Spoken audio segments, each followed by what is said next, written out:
Pranam Swamiji for inviting me.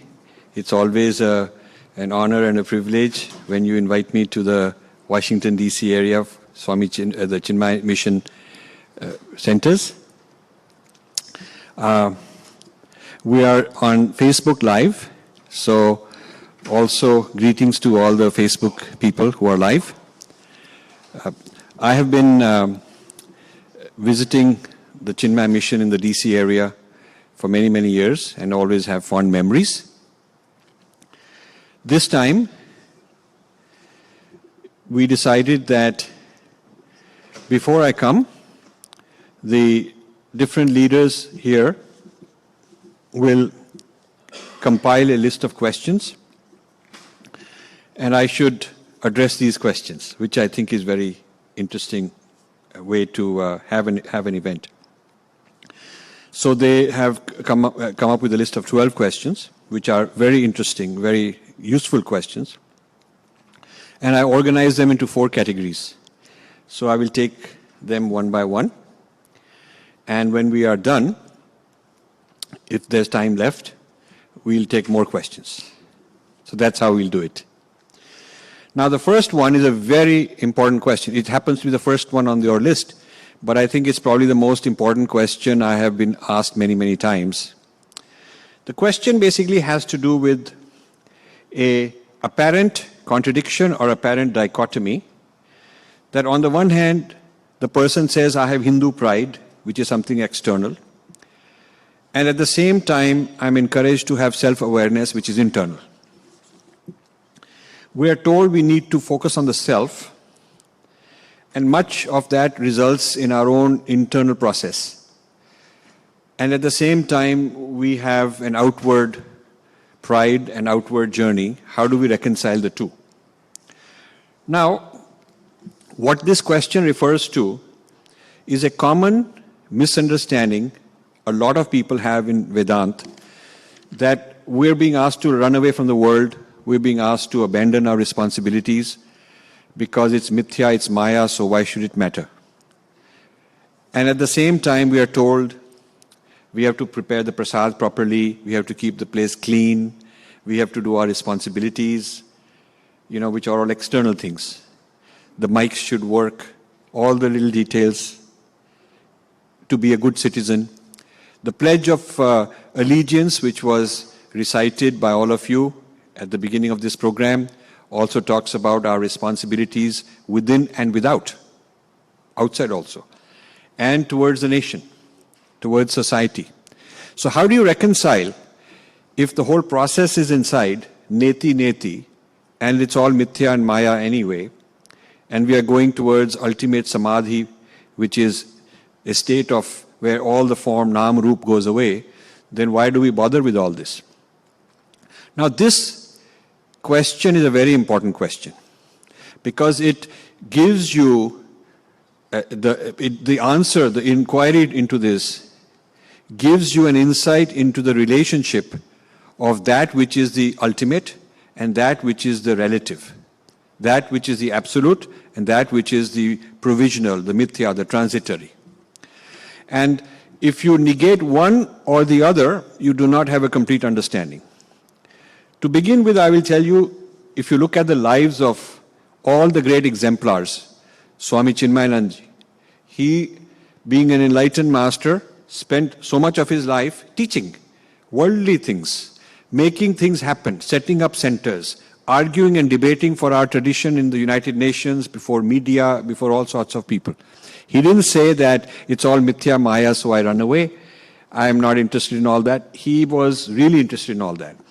Why did Adi Shankara go to all the corners of India, set up matthas, and look at the great bhakti in his writings towards goddess, and so on. You could go from the earliest rishis till the latest present times, and you will find that the same people who achieved so much enlightenment, so much transcendence, are also very engaged in worldly matters in a very practical sense. So clearly, if we follow the lives of our exemplars, we would not try to be escapists, because they're not escapists. Also, a society would not function if it did not look after worldly matters, looking after the sick, making scientific discoveries, being law-abiding citizens. These are all Vyavharika aspects. And we cannot just run away from them because of some idea that this is mithya.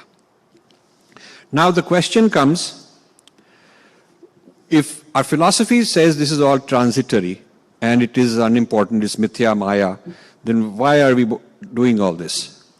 Gita says that there is nivritti in the pravritti.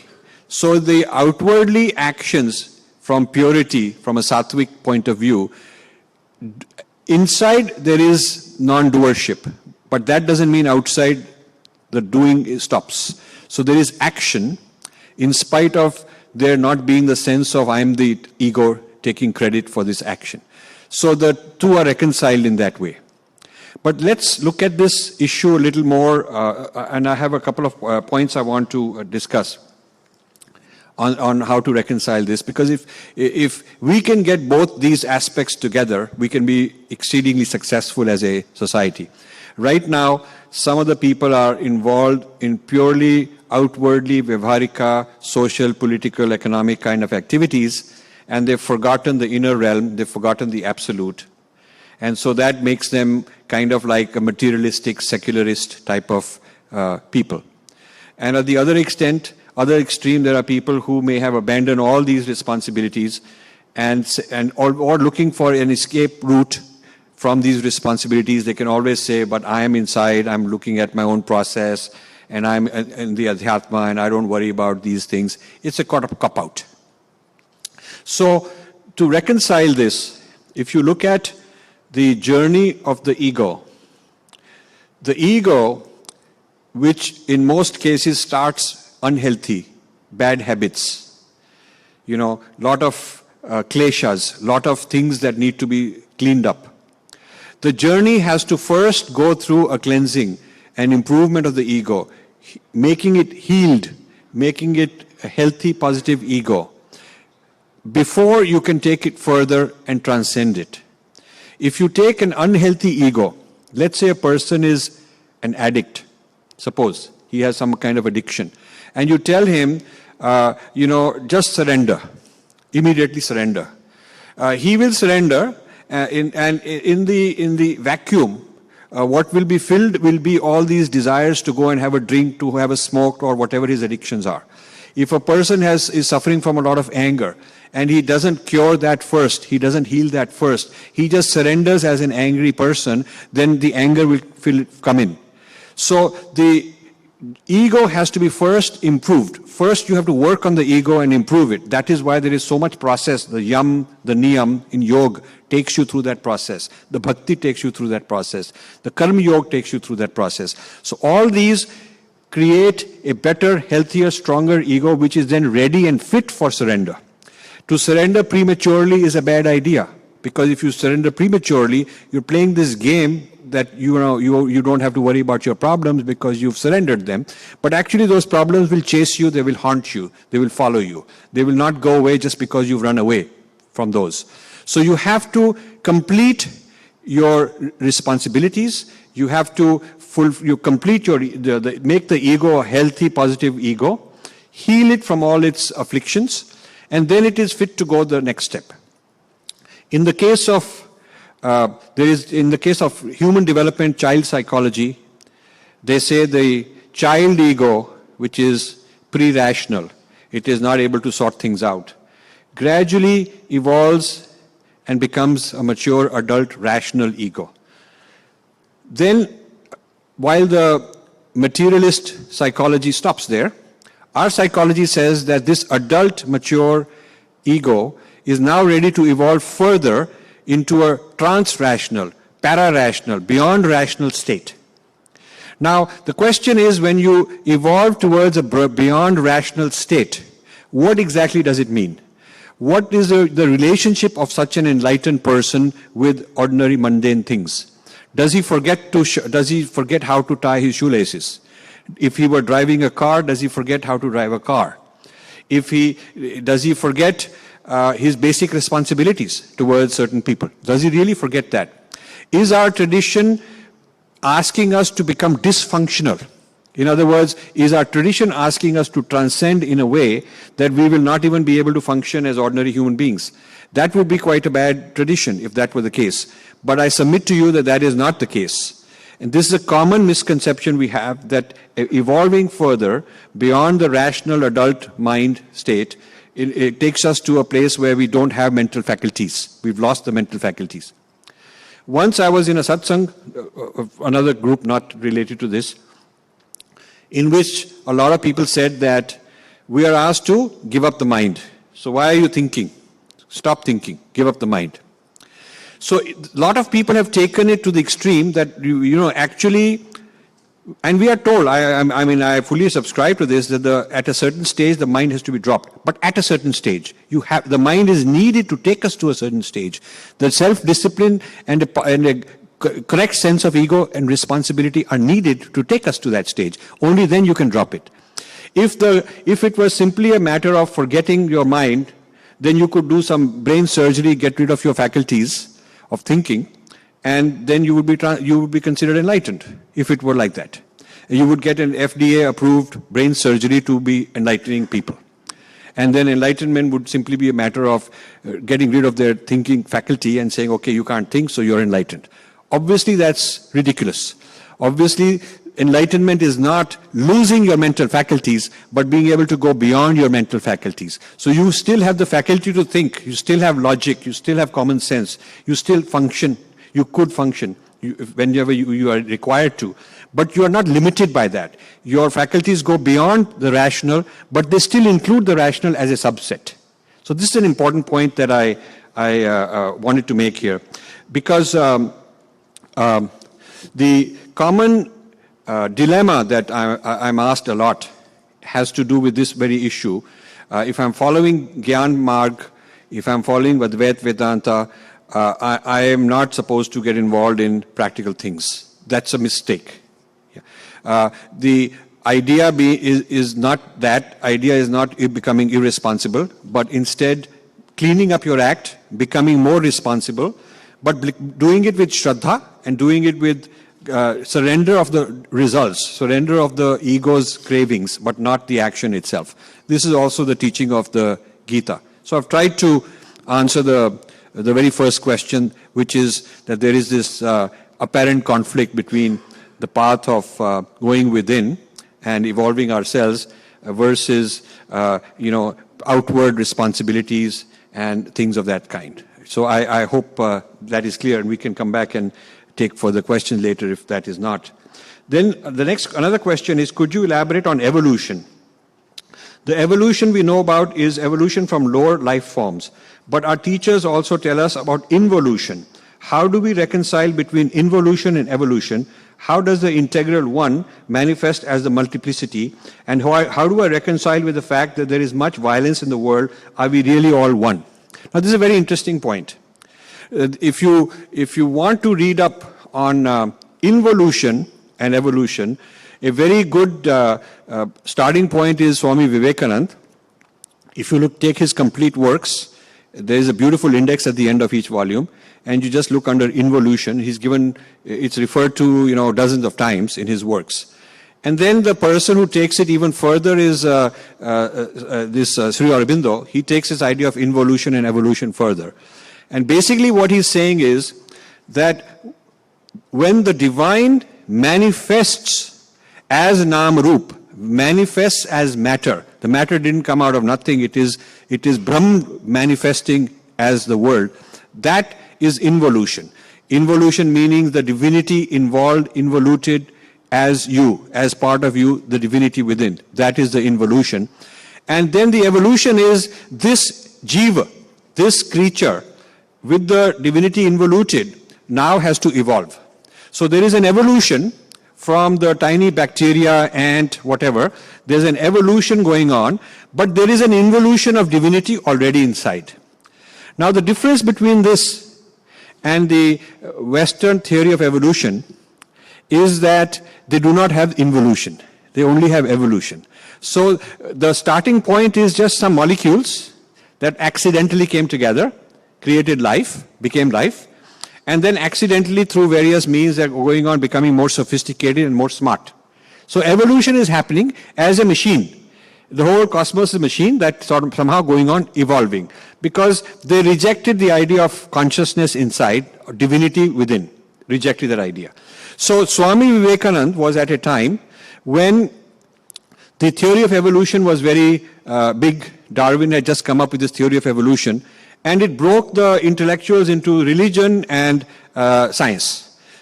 So the people in science were following Darwin's evolution. There was a lot of scientific evidence how different life has evolved and so on. And this was upsetting the Christians. The Judeo-Christian people were not able to answer to this because they said that there is no such thing as evolution. And even today, in the United States, the Christian right is fighting against evolution. They want to teach creationism. Creationism versus evolution. This has been the fight in the West for a very long time. And so Swami Vivekanand, at that time, made an innovative statement as far as the rest of the world is concerned. He said that our Vedic heritage has no conflict. The involution and evolution are working together. It is the divine who has involuted as matter, as space, as time, as everything there is. And this involuted matter, which is not devoid of divine, but which is divine, this involuted matter is now evolving. So Darwin is correct, but partially correct. It is not complete. Darwin tells you the one part of the story, and the involution of divinity part he can't accept because science can't accept. So this is an interesting question that this person has raised, how the involution and evolution work together. And I have written a lot about this in some of my books. Indra's Net, I think, has some of that. The previous question on how the ego evolves through various stages, I have a section, large section on that in The Battle for Sanskrit. So if you are interested, you can read more. Then the next question is, in my book, in the book Indra's Net, you made a case that Shankara did not reject yoga. Instead, he rejected some yoga systems and did not reject all the systems. He describes Nididhyasana in detail in his text, but you put it thus: Nididhyasana neutralizes the sanskara which distort reality into a sense that the self is finite. How does this neutralization differ from the philosophy of Nagarjuna's negation that leads to sunyata? Now, there's many questions encoded in this. So first, there is this common debate going on that Shankara rejected yoga because in his system you cannot cause the moksha because you already are liberated. Nothing, the absolute cannot be contained, cannot be tainted, cannot be affected, cannot be brought down. So there is nothing to attain. If you are attaining the absolute state, you already are the absolute state. So there is no such thing as yoga will bring about the moksha, that yoga will bring about liberation. And he's right. He's right that in Shankara's system, this kind of a view is right, that in Shankara's system, since the Atman is already liberated, there is nothing to do. You already are liberated. But what Shankara is saying is you need a cognitive shift. It is not that you are changing the actual Atman into something else to advance, to evolve it. It already is, but you are not understanding it. You have to have a cognitive shift. So his system is called a Nididhyasana. Unfortunately, while that is his system and very clearly he gives that name, there is no manual that I could find, and I've talked to lots of people. There is no detailed manual on how you do Nididhyasana. It is not, beyond just a few statements on what it is. The actual experiential process, what is step 1, 2, 3, like Patanjali's Yoga Sutra kind of a process, there is nothing I found that is actually a process of teaching you how to do Nididhyasana. So the next issue that he raises is he wants to understand the distinction. So what Shankara is really saying is not that don't do yoga and all that. Obviously, the ego being in a contaminated state needs a lot of the process, needs karma. Karma is not going to cause moksha, because the Atma already is liberated, never changed. So it's not like some bad thing has to become good. You have to remove the bad conditionings, the things that cover up. That's what he's talking about. So as karma is needed, as bhakti is needed, so also yoga helps you undo what is holding back. Undo the confusion in your mind so that you can have the cognition. He is not saying that yoga is causing a change in your Atma. That he's not. So this is a misunderstanding that several Vedantins have, and this person asking the question is aware of that. Then there is another part in this question which has to do with Nagarjuna. Nagarjuna is considered the greatest Buddhist philosopher after Buddha himself. That is how Buddhists would see him. And Nagarjuna comes up with this shunyata idea based on a negation of everything. That is very similar to Shankara's neti idea. And in fact, a lot of people say that Shankara's guru's guru was also was influenced by Buddhists, or he was responding to Buddhists, and therefore Shankara has a similarity with some of the Madhyamika Buddhist arguments.